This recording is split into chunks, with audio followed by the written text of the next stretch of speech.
Hello friends, সবাই কেমন আছো? আমি সীমা চলে এলাম ছোট্ট একটা ব্লগ নিয়ে। আজকে আর অন্য কিছু ব্লগ নিয়ে আসেনি, আজকে একটা খাওয়ার ভিডিও নিয়ে চলে এসেছি।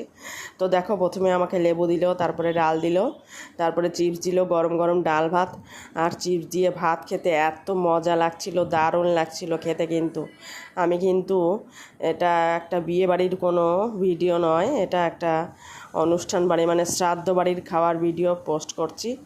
তো আমি এখন খেতে খেতে দেখো গায়েও লাগিয়ে নিচ্ছিলাম, আর আমাকে দূরের থেকে অপর কেউ শুনছিল যে আর ভাত লাগবে কিনা, আর অন্য কিছু লাগবে কিনা।